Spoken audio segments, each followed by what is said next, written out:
ഇന്ത്യയുടെ കോച്ച് ഈ ഒരു മാച്ചിന് തൊട്ട് മുന്നേ പറഞ്ഞത് നമ്മൾ ഈ ഒരു മാച്ചിനെ കുറച്ചുകൂടെ അറ്റാക്കിംഗ് രീതിയിലായിരിക്കും അപ്രോച്ച് ചെയ്യാൻ പോകുന്നത് എന്ന് കോച്ച് പറഞ്ഞപ്പോഴും എനിക്ക് ആ ഒരു വിശ്വാസമൊന്നും ഇല്ലായിരുന്നു. ഉസ്ബെക്കിസ്ഥാനെതിരെ ഓൾ ഔട്ട് അറ്റാക്കിനൊന്നും ഇന്ത്യ പോകത്തില്ല എന്ന് തന്നെയായിരുന്നു എൻ്റെ ബാക്ക് ഓഫ് മൈൻഡ്, എൻ്റെ ഒരു ചിന്ത. പക്ഷേ നമ്മൾ ഇന്നത്തെ ടീം നോക്കിയോ, ഈ ഒരു ടീമിൽ 2 ഫുൾ ബാക്സിനെ ഇന്ന് അറ്റാക്കിംഗ് ഫുൾ ബാക്സിനെയാണ് കളിപ്പിച്ചത്. കഴിഞ്ഞ മാച്ചിൽ നമുക്ക് എല്ലാവർക്കും അറിയാം നിഖിൽ പൂജാരി മാത്രമേ ആ ഒരു അറ്റാക്കിംഗ് ഫുൾ ബാക്കായിട്ട് കളിച്ചിട്ടുള്ളൂ. അപ്പുറത്ത് സുഭാഷിഷ് ബോസ് ആയിരുന്നു. പക്ഷേ ഇന്ന് ആകാശ് മിശ്രയും നിഖിൽ പൂജാരി അതുപോലെ തന്നെ മിഡ്ഫീൽഡിൽ വരുത്തിയ ചേഞ്ച് എന്ന് പറയുന്നത് നമ്മുടെ ദീപക് താങ്ക്രിക്ക് പകരം താപ്പയെ കൊണ്ടു. താപ്പ അത്രയും ഒരു അറ്റാക്കിംഗ് നമ്പർ 10 ആണോ എന്ന് ചോദിച്ചു കഴിഞ്ഞാൽ അല്ല, പുള്ളി more of A number 8 player ആണ്. എന്നാലും ദീപക് താങ്ക്രിയെ കമ്പയർ ചെയ്യുമ്പോഴത്തേനും മോർ ഓഫ് ഒരു മുന്നിലേക്ക് അല്ലെങ്കിൽ ഫോർവേഡ് തിങ്കിങ് ആയിട്ടുള്ള ഒരു മിഡ്ഫീൽഡറാണ് അനിരുദ്ധ് താപ്പ. പിന്നെ നമ്മൾ വിങ്ങിൽ നമുക്ക് എല്ലാവർക്കും അറിയാം ചാങ്തയ്ക്ക് പകരം മഹേഷാണ് ഇന്നത്തെ ആ ഒരു വിങ്ങിൽ ലെഫ്റ്റ് വിങ്ങിൽ കളിച്ചത്. ബാക്കി ടീം ശരിക്കും അതേ സെയിം കഴിഞ്ഞ ഓസ്ട്രേലിയക്കെതിരെ കളിച്ച സെയിം ടീമായിരുന്നു. അതുകൊണ്ട് തന്നെ നമുക്കറിയാം സ്റ്റാർട്ടിങ് മുതൽ ഈ ഒരു ഇന്ത്യൻ ടീം അറ്റാക്കിൽ കോൺസെൻട്രേറ്റ് ചെയ്ത് അവരുടെ ബോക്സിനെ അറ്റാക്ക് ചെയ്യാൻ വേണ്ടി ശ്രമിക്കുന്നുണ്ട്. പക്ഷേ അവരുടെ ആദ്യത്തെ ചാൻസ്, ഉസ്ബെക്കിൻ്റെ ആദ്യത്തെ അറ്റാക്ക് എന്ന് പറയുന്നത് ഗോളാണ്. ശരിക്കും ആ ഒരു സമയത്ത് തകർന്നു പോയൊരു സമയമായിരുന്നു. ശരിക്കും പറഞ്ഞാൽ ഉസ്ബെക്ക് ആ ഒരു സമയത്ത് അവരുടെ ആദ്യത്തെ അറ്റാക്ക് തന്നെ നമ്മൾ കൺസീഡ് ചെയ്യുക എന്ന് പറയുന്നത് ശരിക്കും എന്നെ സംബന്ധിച്ച് ഞാൻ തകർന്നു പോയൊരു നിമിഷമാണ്. അവരുടെ 19-20 വയസ്സുള്ള ഫയസ്ലേവ്, ഞാൻ ആ ഒരു പ്രിവ്യൂവിലും പറഞ്ഞാണ് ഫയസ്ലേവിൻ്റെ കാര്യം. ആ ഒരു ഉസ്ബെക്ക് ആൾക്കാരെല്ലാം പറയുന്നത് അവരുടെ ടീമിലെ ഏറ്റവും ബെസ്റ്റ് പ്ലെയർ എന്ന് പറയുന്നത് ഫയസ്ലേവ് ആണെന്നാണ്. അപ്പോൾ ആ ഒരു അണ്ടർ-19 അണ്ടർ-23 ടീമിൽ നിന്നൊക്കെ വന്നിട്ട് ഡയറക്റ്റ് സീനിയർ ടീമിൽ വരുന്നു, അവിടെ നന്നായിട്ട് പെർഫോം ചെയ്യുന്നു. നമുക്ക് ശരിക്കും ഇല്ലാത്തൊരു കാര്യമാണിത്. അപ്പോൾ അവർ ശരിക്കും പറഞ്ഞു കഴിഞ്ഞാൽ ടാലൻറ്റ് ജനറേറ്റിംഗ് ഫാക്ടറിയാണ് ശരിക്കും പറഞ്ഞാൽ ഈ ഒരു ഉസ്ബെക്ക് ടീം. എന്നാലും ഇങ്ങനത്തെ ഈ ഒരു ഉസ്ബെക്ക് ടീമിനെതിരെ നമ്മൾക്കും അറ്റാക്കിംഗ് മൊമെൻറ്റ്സ് ഉണ്ടായിരുന്നു. നമ്മളെ കഴിവത് നമ്മൾ അറ്റാക്ക് ചെയ്തിട്ടുണ്ട്. അപ്പം നമ്മൾ അറ്റാക്ക് ചെയ്യുന്ന സമയത്ത് നമ്മൾ നോക്കി നമ്മുടെ 2 ഡിഫൻഡേഴ്സ് ജിങ്കൻ ബേക്കെ, അതുപോലെ തന്നെ ഈ 2 ഡിഫൻഡേഴ്സ് സ്പ്ലിറ്റ് അപ്പാർട്ട് ആകുന്നു. ഇവർക്ക് തൊട്ട് മുന്നേ അപ്പൂയ, ബാക്കിയുള്ള പ്ലെയേഴ്സ് മുഴുവൻ അറ്റാക്കിൽ കോൺസെൻട്രേറ്റ് ചെയ്ത് മുന്നിലേക്ക് ബോഡീസ് പുഷ് ചെയ്യുകയാണ്. അപ്പോൾ ആ രീതിയിൽ അറ്റാക്കിംഗ് മൈൻഡഡ് ആയിട്ടാണ് ബാക്കി പ്ലെയേഴ്സ് എല്ലാം കളിക്കുന്നത്. അതുകൊണ്ട് തന്നെ നമ്മളിതുപോലെ ഹൈലൈൻ ബോഡീസ് മുന്നിലേക്ക് പുഷ് ചെയ്യുന്നു. നമ്മുടെ ഡിഫൻസിൻ്റെ ലൈൻ ഇത്രയും മുന്നിലേക്ക് പുഷ് ചെയ്യുന്നതുകൊണ്ട് തന്നെ ഡിഫൻസീവ് ലൈനിൻ്റെ ബാക്കിൽ ഇഷ്ടംപോലെ സ്പേസസ് ഉണ്ട്.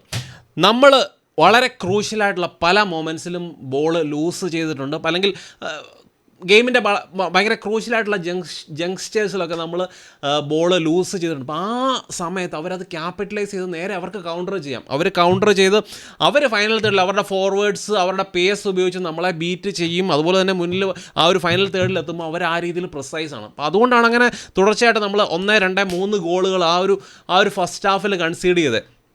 സെക്കൻഡ് ഹാഫിൽ ശരിക്കും നമ്മൾ ഫൈറ്റ് ചെയ്യാൻ വേണ്ടി ശ്രമിച്ചു. കുറച്ച് നല്ല മൊമെൻറ്റ്സ് സെക്കൻഡ് ഹാഫിൽ ഉണ്ടായിരുന്നു. രാഹുൽ KPയുടെ ഫസ്റ്റ് ഷോട്ട് 49ാമത്തെ മിനിറ്റിൽ ഫസ്റ്റ് ഷോട്ട് ക്രോസ് ബാറിൽ തട്ടി റീബൗണ്ടായിട്ട് പോകുന്നുണ്ട്. അപ്പം ആ ഒരു ഷോട്ട് ഉണ്ടല്ലോ, ആ ഒരു ക്രോസ് ബാറിൽ തട്ടാതെ നേരെ ഗോൾ കയറിയിരുന്നെങ്കിൽ അത് ശരിക്കും ഒരു എപ്പിക് മൊമെൻ്റ് ആയിരുന്നേനെ. ഇന്ത്യൻ ഫുട്ബോളിനെ സംബന്ധിച്ചൊരു ഭയങ്കര മൊമെൻ്റ് ആയിരുന്നേനെ. ഞാൻ ഈ സമയത്ത് ഇവിടെ കിടന്ന് തുള്ളി മറിഞ്ഞേനെ. ശരിക്കും അത് ശരിക്കും ഞാൻ ആഗ്രഹിച്ചു. ആ ഒരു ഗോൾ എങ്ങനെയും ആ ഒരു ലക്ക് നമുക്കുണ്ടായിരുന്നെങ്കിൽ അതൊരു വമ്പൻ ഇന്ത്യൻ ഫുട്ബോളിൽ വമ്പൻ ഒരു മൊമെൻ്റായി മാറിയനെ. അപ്പോൾ എന്താണേലും India total number of shots നോക്കിയാൽ നമ്മൾ സ്റ്റാറ്റ്സൊക്കെ നോക്കുകയാണെങ്കിൽ 9 ഷോട്ടുകൾ ഇന്ത്യ എടുത്തു. അതിൽ 3 ഓൺ ടാർഗറ്റാണ്.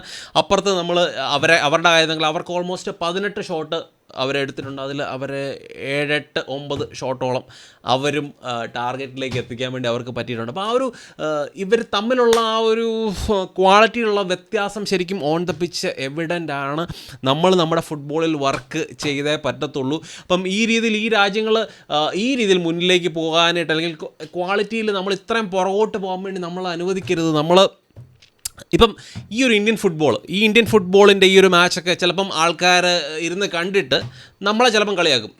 നമ്മൾ ഈ രീതിയിൽ ഇന്ത്യൻ ഫുട്ബോളിനെ സപ്പോർട്ട് ചെയ്യുന്ന കണ്ടിട്ട് ചിലപ്പോൾ ആൾക്കാർ കളിയാക്കും. കാരണം നിനക്കൊക്കെ വട്ടാണോടാ, നിനക്ക് എന്തിൻ്റെ സൂക്കേടാണ് ഈ ഒരു ഇന്ത്യൻ ഫുട്ബോളിനെ സപ്പോർട്ട് ചെയ്തിട്ട് നിനക്ക് എന്താണ് കിട്ടുന്നതെന്ന് ചോദിക്കും. അവിടെ ബാർസലോണ ഞങ്ങൾ സപ്പോർട്ട് ചെയ്യും, അല്ലെങ്കിൽ റയൽ മാഡ്രിഡിനെ സപ്പോർട്ട് ചെയ്യും, മാഞ്ചസ്റ്റർ യുണൈറ്റഡിനൊക്കെ ഞാൻ സപ്പോർട്ട് ചെയ്യാറുണ്ട്. അപ്പോൾ അത് അങ്ങനെയൊക്കെ സപ്പോർട്ട് ചെയ്താലും നമ്മൾ at the end of the day നമ്മുടെ രാജ്യത്തിലെ ഒരു ഫുട്ബോൾ ഡെവലപ്മെൻറ്റിൽ നമ്മുടെ കോൺട്രിബ്യൂഷൻ അല്ലെങ്കിൽ നമുക്ക് സപ്പോർട്ട് ചെയ്താൽ പറ്റത്തുള്ളൂ. അല്ലെങ്കിൽ നമുക്ക് പിച്ചിലിറങ്ങി കളിക്കാൻ പറ്റത്തില്ലല്ലോ. അപ്പം നമ്മൾ ഇവിടെ ഇരുന്ന് സപ്പോർട്ട് ചെയ്യുക. മാക്സിമം സപ്പോർട്ടാണ് ഈ ഒരു സമയത്ത് വേണ്ടത്.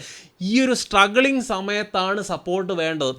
ടീം സക്സസ് ആയി കഴിഞ്ഞ് കഴിഞ്ഞാൽ ഇഷ്ടം പോലെ ആൾക്കാരാണ് സപ്പോർട്ട് ചെയ്യാൻ വേണ്ടി.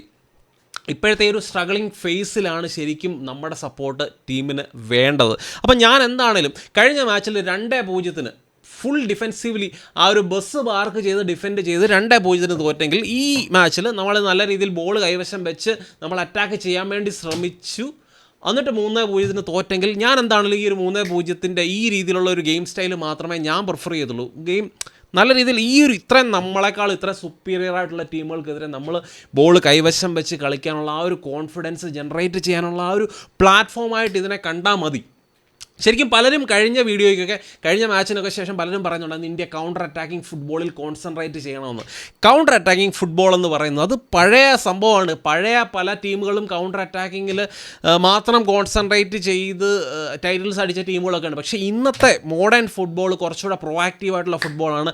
With the ball without the ball ഒരേപോലെ ലേബിളായിരിക്കണം നമ്മുടെ ടീമുകൾ. എന്നാൽ മാത്രമേ നമ്മൾ ഈ രീതിയിൽ ഹയർ ലെവലിൽ നമുക്ക് കമ്പീറ്റ് ചെയ്യാൻ വേണ്ടി പറ്റത്തുള്ളൂ. അല്ലെങ്കിൽ നമ്മുടെ ഫുട്ബോളിൽ ആ രീതിയിലുള്ള ഒരു ഡെവലപ്മെൻറ്റ് വരണമെങ്കിൽ നമ്മൾ ഓൺ ദ ബോളും ഓഫ് ദ ബോളും ഒരേപോലെ ഏബിളായിരിക്കണം. അതുകൊണ്ട് തന്നെ ഈ രീതിയിലുള്ള അറ്റാക്കിംഗ് ഫുട്ബോളാണ് ഞാൻ ഇന്ത്യൻ ഫുട്ബോളിൽ നിന്നും പ്രതീക്ഷിക്കുന്നത്. നമ്മൾ പൊസഷൻ ബേസ്ഡ് ഫുട്ബോൾ, ആ ഒരു സ്റ്റൈൽ ഓഫ് ഫുട്ബോൾ അഡോപ്റ്റ് ചെയ്യേണ്ട രാജ്യമാണ്. നമ്മളെ ഫിസിക്കാലിറ്റി, നമ്മുടെ പ്ലെയേഴ്സിൻ്റെ ഫിസിക്കാലിറ്റി ഒക്കെ വെച്ച് നോക്കി എനിക്ക് തോന്നുന്നത് സ്പെയിനൊക്കെ ആണെങ്കിലും അതുപോലെ തന്നെയാണ്.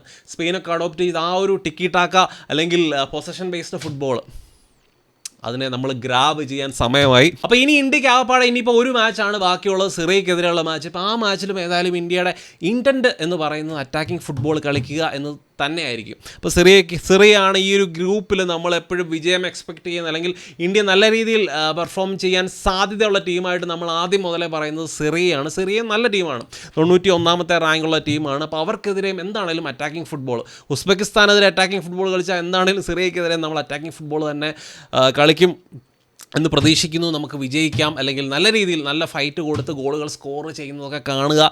അതായിരിക്കും എൻ്റെ ഒരു പ്രതീക്ഷ. അതായിരിക്കും നമ്മൾ സപ്പോർട്ട് ചെയ്യുക. എന്താണേലും ഇന്ത്യൻ ഫുട്ബോളിൽ മാറ്റങ്ങൾ വരും. നമ്മൾ ബെറ്റർ പ്ലേയിങ് ബോൾ പ്ലേയിങ് ടീമായിട്ട് നമ്മൾ വളരും. അതിൻ്റെ ബേബി സ്റ്റെപ്സാണ് നമ്മൾ ഈ ഒരു AFC ഏഷ്യൻ കപ്പിൽ നമ്മൾ എടുത്തുകൊണ്ടിരിക്കുന്നത്. So be with Indian football team. അതെനിക്ക് അത്രയേ ഉള്ളൂ. ഇന്ത്യൻ ഫുട്ബോൾ ടീം അല്ലെങ്കിൽ ഇന്ത്യൻ ഫുട്ബോൾ സപ്പോർട്ട് ചെയ്യുക, എനിക്കത്രേ പറയാനുള്ളൂ. നിങ്ങളുടെ അഭിപ്രായങ്ങൾ തീർച്ചയായിട്ടും നിങ്ങൾ കമൻസ് ആയിട്ട് ഇടുക. മറ്റൊരു നല്ല വീഡിയോ ആയിട്ട് കാണാം. ഫുട്ബോൾ ആശാൻ സൈനിങ് ഓഫ്. ബൈ.